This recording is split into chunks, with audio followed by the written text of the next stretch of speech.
Hey there, I'm Beth Connors, a midwife and mom of two, but also your birth bestie. In this podcast, we'll dive deep into everything you need to feel confident, prepared, and in control, from baby bump to delivery room, from practical tips to personal stories. We'll cover it all so you know exactly what to expect every step of the way. Let's get into it. Hello, everyone, and welcome back. Today we are talking about pregnancy tests, the earliest time that you can take one, the most accurate time that you can take one, what time of day is best, what kind of pregnancy test I recommend using, and then we will talk about the first signs of pregnancy, including information about implantation bleeding and what that means.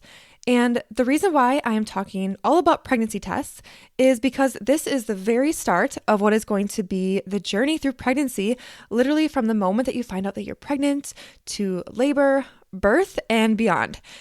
I found out actually a few weeks ago on Halloween that I am pregnant with my third baby. My first daughter is almost 4 years old. My second daughter is 18 months. And baby number 3 is due in July. So I'm excited to be on this third pregnancy journey and share everything with you from now. I'm 8 weeks pregnant till I have my baby and beyond. So I'm excited. So if you're new here, thank you so much for joining me. Maybe you're even newly expecting to and can tag along through all of this. I would love to have you, so don't forget to follow the show to get new episodes every Tuesday, and check out my Instagram page at BethConnors_CNM for daily tips and updates. Okay, let's get started with a few of the most asked questions about pregnancy tests.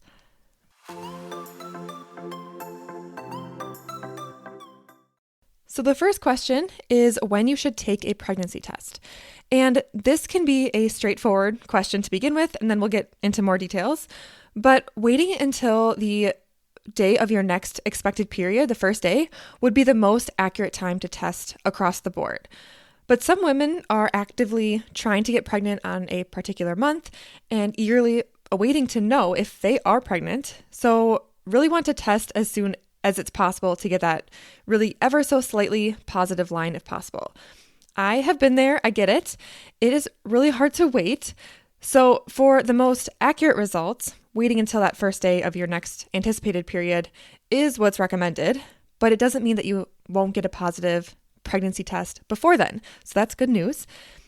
If you've been tracking your ovulation, like we talked about in the last episode, testing as early as 8 days after your ovulation day is an option.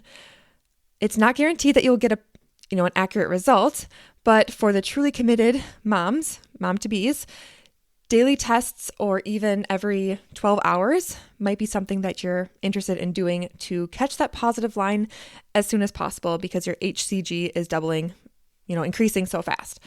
But this isn't the best method for everybody either, because I can understand the heartache of negative tests from past cycles of trying and wanting to limit the negative test results and only taking a test when the results will actually be accurate.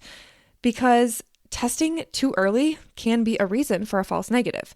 There might just not be enough HCG hormone that the test can pick up to give you a dark enough line to see. So you might be really disappointed, but it just might be too early and you might actually be pregnant. I also want to mention that timing of the test, like morning versus night, can make a difference if the test is going to be accurate or not, especially in those really early days past ovulation, like 8, 9, 10 days after ovulation. The morning is the best time to test because your urine is more concentrated at that time, increasing the chance of an accurate result. So a negative test at night doesn't necessarily mean that you're not pregnant. I would just try again in the morning the next day. Eventually, though, as the HCG hormone that the pregnancy tests are testing for, like around the time that you miss your period, so a little bit further out from ovulation, the test should be accurate morning or night in most cases because there is enough hormone by then, even if your urine is more diluted. If you're wondering too what brand of test to buy, I can assure you that you do not need to waste your money on these expensive digital tests that say pregnant on the screen, unless, of course, that's something that you want to do and you feel better about the results in that way. There actually are pregnancy tests that you can get at the dollar store, or the brand that I like to use is called Pregmate, which I will link in the show notes. And you can get, I think, about 25 tests for around $10. They have ovulation tests and pregnancy tests, and also a package that there's a few of both. So it's really easy to do and affordable, which is nice. Okay, so the next thing that I want to talk about is something that I see a lot on pregnancy Facebook groups is women posting about their pregnancy test results and asking if it's positive or negative, or if they should maybe test again. Or maybe they're just really hesitant about the results that they got for some reason. So here's what you can do when you do get a positive pregnancy test. You can either take more tests for reassurance. That's something that I would do. And I'd be curious to know if you are a one and done kind of tester. Maybe you're more cautious, take 2 or 3, or someone who is excited or maybe still in shock and test for several days after just to be sure the line is still there. It really only takes one positive test to know, of course. But if I have tests in front of me, I am probably going to be the one to take extra for sure and make sure that they all have the same result. I don't know about you, but no judgment here. And then, of course, if you get a slightly positive line and are asking other people if they see it too, there is a very slight chance that you could get a false positive result, like less than 1% chance. And this is where the test is showing 2 lines, but you're actually not pregnant. The most common reason for this is that you're actually seeing a very, very faint evaporation line after the recommended amount of time has passed when you're supposed to read the test and then just throw it away. So it's a simple error and can lead to misleading results. Usually the time frame is about 3 to 5 minutes after you pee on the little stick. So be sure to read the test based on the instructions in the pregnancy test, and then if it's negative, throw it away. Don't let it sit there for a half an hour and then go back to check on it, because you could definitely get a false reading and drive yourself crazy with confusing results. And the next topic that I wanted to talk about is early signs of pregnancy to look out for. The most common ones are mild cramping, extreme fatigue, nausea, sore breasts, bloating, the frequent need to pee, mood swings, like being extra irritable or emotional, and then spotting as well, which I will explain more about too. I often get questions from worried moms about spotting when they are trying to conceive, so I want to explain what is commonly happening in about 25% of pregnant moms, and that is something called implantation bleeding. So I will explain what are the signs of implantation, what is implantation bleeding, what does it feel like, how long will it last, and how it is different, or how you can tell the difference from a period. So implantation usually happens around 6 to 12 days after fertilization or ovulation. Those occur about at the same time, when the fertilized egg attaches itself to the lining of the uterus. Some women can feel when this happens to them, and others have no idea because they don't feel a thing or notice anything different with their bodies. Signs of implantation happening can include light bleeding, cramping, nausea, bloating, sore breasts, headaches, and mood swings, exactly what I had mentioned before.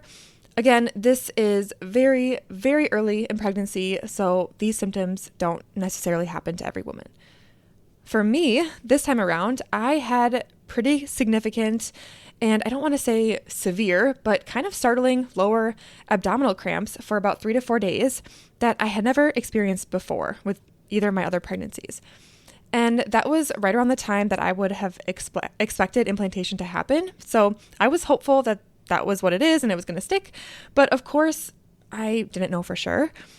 I also was having some lower back problems for a week or 2 before that. So was kind of convinced that maybe the lower back pain was radiating into my groin and lower belly. So I was suspicious that it might be early signs of pregnancy, but I wasn't obviously certain of that.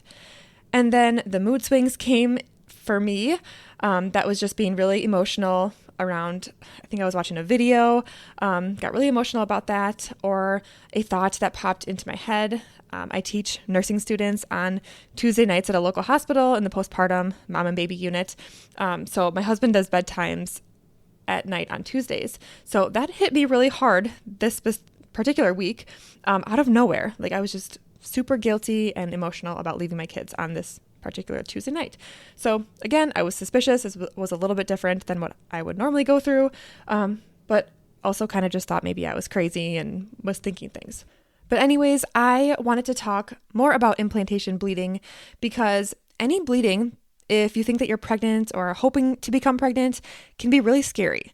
But this kind of light spotting or discharge is completely normal and happens in about 20 to 30% of pregnant women. Implantation bleeding happens, like we talked about before, when implantation is happening and that embryo is attaching to the uterine lining and embedding itself deeper, causing that light spotting.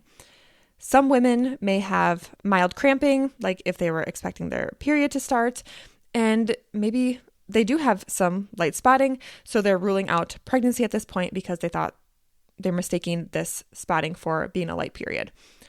But the bleeding itself is usually a very small amount. It is light pink or brown in color, and it only lasts for a few hours to at most maybe 2 or 3 days. So overall, much less bleeding and for a shorter amount of time as compared to a regular period. So I hope that helped you understand more about pregnancy tests, early pregnancy symptoms, and that light bleeding in early pregnancy doesn't have to be scary. And actually, I would hate for that to be something that you worry about day and night for days or weeks, because it could just be implantation bleeding.